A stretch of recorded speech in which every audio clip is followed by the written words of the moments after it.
ഞാൻ ഇടയ്ക്കിടയ്ക്ക് ഇങ്ങനെ ഓരോ കാര്യങ്ങൾ ഇങ്ങനെ പ്ലാൻ ചെയ്ത് ഓരോന്ന് എഴുതി വെക്കും കേട്ടോ. അപ്പോൾ ഇങ്ങനെ ഓരോന്ന് എഴുതി വെച്ചപ്പോഴാണ് നമ്മളെ വീഡിയോസൊക്കെ മുടങ്ങി കിടന്നിട്ട് കുറച്ച് കാലമായില്ലേ, ഒന്ന് റീസ്റ്റാർട്ട് ചെയ്താലോ എന്ന് വിചാരിച്ചത്. ഒരു 10 ദിവസത്തെ ഒരു ചലഞ്ചാക്കിയിട്ട് ഏറ്റെടുത്താലോ.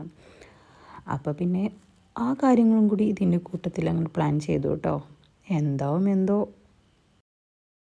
അപ്പോൾ പിന്നെ പ്ലാനിങ്ങിലുള്ള പോലെ തന്നെ നമുക്കിന്ന് ദോശയാണ്.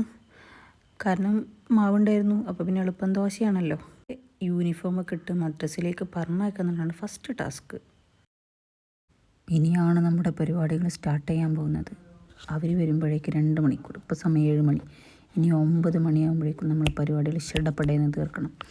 അപ്പോൾ ആദ്യത്തെ ടാസ്ക് മുറ്റടിച്ചു വരൽ തന്നെ. മുറ്റെന്ന് പറഞ്ഞാൽ 2 പ്ലാവ് 2 മാവാണ് നമ്മളെ മുറ്റത്തുള്ളത്.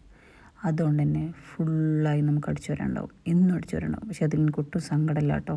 കാരണം എൻ്റെ നിർബന്ധത്തിന് മാത്രമാണ് ഈ മരങ്ങളൊക്കെ നമ്മളെ മുറ്റത്ത് നിൽക്കുന്നത്. ഞാൻ തുടങ്ങിയപ്പോഴാണ് മഴ പെയ്തത്. പിന്നെ മഴ മാറാനുള്ളൊരു സമയം നമുക്ക് കാത്തിരിക്കാനില്ലാത്തതുകൊണ്ട് നമ്മൾ കുട ചൂടിയൊക്കെയാണ് അടിച്ചു വരുന്നത്.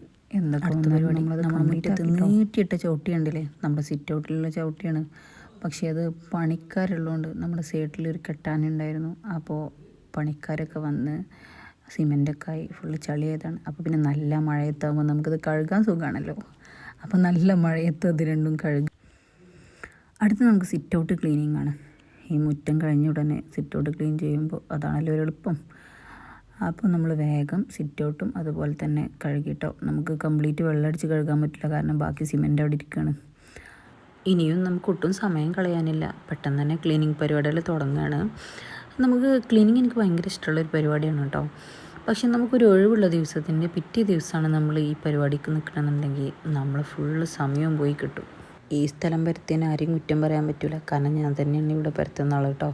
ഇവിടെ ഞാനൊരു സ്റ്റിച്ച് ചെയ്യണ ഏരിയയാണ് കേട്ടോ. നമുക്ക് വേറൊരു ഏരിയ ഉണ്ടെങ്കിലും നമ്മളിവിടെ ഇരുന്നാണ് സ്റ്റിച്ച് ചെയ്യാറുള്ളത്. അപ്പോഴാണ് ഇവിടെ ഫുള്ള് പരക്കുന്നത്. അപ്പോൾ നമ്മളതെല്ലാം ക്ലീനാക്കി വെക്കുകയാണ്. അതിൻ്റെ താഴെ തന്നെയാണ് കേട്ടോ സ്റ്റിച്ചിങ്ങിനുള്ള ഐറ്റംസൊക്കെ വെച്ചിരിക്കുന്നത്. നോക്കണ്ടേടാ ഉണ്ണി, ഇത് ഞാൻ തന്നെയാണ്. എൻ്റെ ചെറുപ്പത്തിലെ ഫോട്ടോസാണ് കേട്ടോ.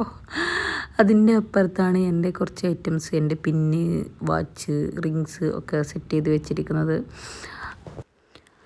അങ്ങനെ ഓരോ ക്ലീനിങ്ങിൻ്റെ കൂടെ തന്നെ നമുക്ക് അടിച്ചോരെല്ലാം കൂടി തീർക്കാം കേട്ടോ. അങ്ങനെ മോളെ റൂം വൃത്തിയാക്കിയപ്പോൾ കണ്ടൊരു കാഴ്ചയാണ് കേട്ടോ. ടീച്ചേഴ്സ് ഡേക്ക് അവൾ തലേന്ന് ഉണ്ടാക്കിയതായിരുന്നു കേട്ടോ. ടീച്ചർക്ക് ഗിഫ്റ്റ് കൊടുക്കാൻ വേണ്ടിയിട്ട് ഒരു പേന വെക്കുന്നൊരു സംഭവം, അതിൻ്റെ ഉള്ളിൽ റൈറ്റിങ്ങൊക്കെ. പക്ഷേ ടീച്ചർ വന്നിട്ടില്ല എന്നുള്ളതുകൊണ്ട് അവൾക്കത് കൊടുക്കാൻ പറ്റിയിട്ടില്ല.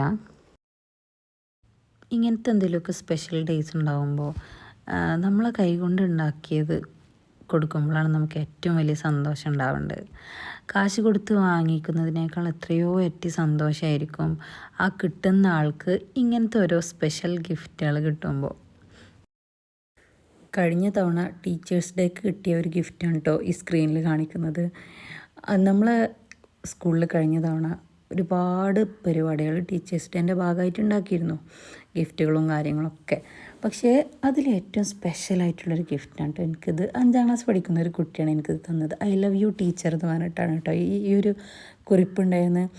എന്നും എനിക്ക് ഭയങ്കര മെമ്മറബിളായിട്ടുള്ളൊരു സംഭവമാണ് കേട്ടോ അത്. ഭയങ്കര സ്പെഷ്യലായിട്ട് തോന്നിയതാണ് എനിക്കിത്. അപ്പം നമ്മളെ കൈ കൊണ്ട് എന്തെങ്കിലും അവരുണ്ടാക്കി തരുമ്പോൾ, അല്ലെങ്കിൽ നമ്മളാർക്കെങ്കിലും ഉണ്ടാക്കി കൊടുക്കുമ്പോൾ, അതാണല്ലോ നമുക്ക് ഏറ്റവും സ്പെഷ്യലായിട്ടുള്ളത്. ഇപ്രാവശ്യം എക്സാമിൻ്റെ ഇടയിലാണ് ടീച്ചേഴ്സ് ഡേ നടന്നത്. എന്നാലും ചെറിയൊരു പരിപാടിയായിട്ട് അത് നമ്മൾ ഒതുക്കിയിട്ടോ. ഇപ്രാവശ്യം റിട്ടയർഡ് ആയ ആൾക്കാരുടെ അടുത്തേക്കൊരു സന്ദർശനവും, അതേപോലെ നമ്മുടെ സ്കൂളിൽ റിട്ടയർഡ് ആവുന്നവർക്കുള്ള സമ്മാനദാനമൊക്കെ ആയിട്ട് ചെറിയ പരിപാടിയായിരുന്നു. ഏതായാലും നമ്മളെ ക്ലീനിങ്ങൊക്കെ നടന്നുകൊണ്ടിരിക്കുന്നുണ്ട് കേട്ടോ. നമുക്ക് എല്ലാ ഭാഗവും അടിച്ചുവാരി തുടച്ച് കഴിഞ്ഞാൽ നമ്മളെ പരിപാടി തീർന്നു. ഇത് നമ്മൾ വീട്ടിലിങ്ങനെ സ്മെല്ലിന് വേണ്ടിയിട്ട് വെക്കൂലേ, അങ്ങനൊരു സംഭവമാണ് കേട്ടോ. ഇത് ഞാൻ മലപ്പുറത്ത് നിന്ന് സ്ലീപ്പർ കോച്ചിൽ നിന്ന് വാങ്ങിയതാണ് കേട്ടോ.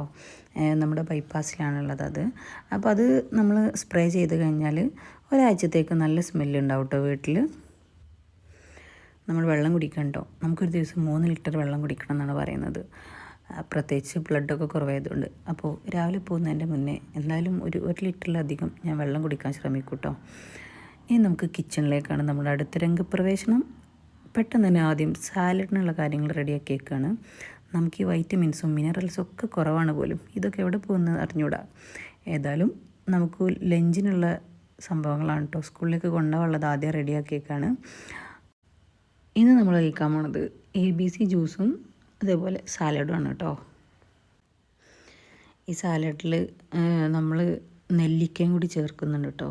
നെല്ലിക്ക വൈറ്റമിൻ സി ആണല്ലോ, വൈറ്റമിൻ സി നിർബന്ധം. അതിലേക്ക് കുറച്ച് തൈരും കുരുമുളകും ഉപ്പൊക്കെ ആഡ് ചെയ്തിട്ടാണ് കൊണ്ടുപോകുന്നത്. ഇനി നമുക്ക് കിച്ചണൊന്ന് ക്ലീൻ ആക്കി കളയാം. ഇതൊക്കെ ഞാൻ എളുപ്പത്തിന് വേണ്ടിയിട്ട് തലേ ദിവസം എടുത്തു വെച്ചതാണ് കേട്ടോ. ഈ ഉള്ളി അതേപോലെ തേങ്ങയൊക്കെ ചിരകി വെച്ചാൽ നമുക്ക് കിച്ചണിൽ പിറ്റേ ദിവസം എളുപ്പമായിരിക്കും. കാരണം നമുക്ക് ഭയങ്കര ടൈം ലിമിറ്റേഷൻസ് അല്ലേ. അപ്പോൾ പിന്നെ അതിൻ്റെ ഉള്ളിലെല്ലാം തീർക്കുക എന്ന് പറയുന്നത് ഭയങ്കര പ്രയാസമുള്ള കാര്യമാണ്. അപ്പോൾ തലേ ദിവസം ഇങ്ങനത്തെ കാര്യങ്ങളൊക്കെ ചെയ്ത് കൊടുത്താൽ നമുക്ക് പണിയൊക്കെ കുറച്ച് എളുപ്പമായി കിട്ടും. ഇനി നമുക്ക് കിച്ചൺ ഒന്ന് തുടക്കുകയും കൂടി ചെയ്യണം കേട്ടോ. എൻ്റെ ഈ തുടയും കൂടി കഴിയുമ്പോഴേക്കും നമ്മളെ മക്കൾ മദ്രസ വിട്ടെത്തും. പറഞ്ഞ പോലെ തന്നെ അവരിങ്ങ് എത്തി. അവർ ഭക്ഷണം കഴിക്കുന്ന സമയത്താണ് ഞാൻ അവളെ മുടി കെട്ടി കൊടുക്കുക കേട്ടോ. നമുക്ക് അത്ര സമയമുള്ളൂ, അതുകൊണ്ടാണ് ഈ ഭക്ഷണം കഴിക്കുമ്പോൾ മുടി കെട്ടി കൊടുക്കുന്നത്. കോപ്രായത്തരങ്ങൾ കാട്ടാൻ പിന്നെ അവളെ കഴിഞ്ഞിട്ട് വേറെ ആരെങ്കിലും ഉള്ളൂ കേട്ടോ. ഇനി ഞങ്ങൾ രണ്ടുപേരും ഒരുമിച്ചൊന്ന് ചായ കുടിക്കൂട്ടോ. ഇത് കഴിഞ്ഞാൽ നമുക്ക് പാത്രം കഴുകലുണ്ട്. ഞാൻ എപ്പോഴും തോറ്റു പോകുന്നൊരു സംഭവമാണ് കേട്ടോ ഈ ഒരു സമയം. എല്ലാം കഴിഞ്ഞിട്ടുള്ള ഈ പാത്രം കഴുകൽ എനിക്ക് എപ്പോഴും കംപ്ലീറ്റ് ആവാറില്ല. പിന്നെ എപ്പോഴും ഞാൻ എൻ്റെ സ്കൂളിൽ ടീച്ചർ പറഞ്ഞതോർക്കും, ജോലിയെടുക്കുന്ന ഒരു സ്ത്രീ എപ്പോഴും പെർഫെക്റ്റ് അല്ല. എന്തായാലും നമ്മൾ കുളിയൊക്കെ കഴിഞ്ഞ് വന്നു കേട്ടോ.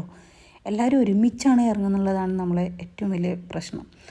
അപ്പോൾ അതിൻ്റേതായ തിരക്കുകളെല്ലാം നമുക്കിവിടെ കാണാൻ കഴിയും. അങ്ങനെ എല്ലാവരും റെഡിയായി ഇറങ്ങാണ് കേട്ടോ.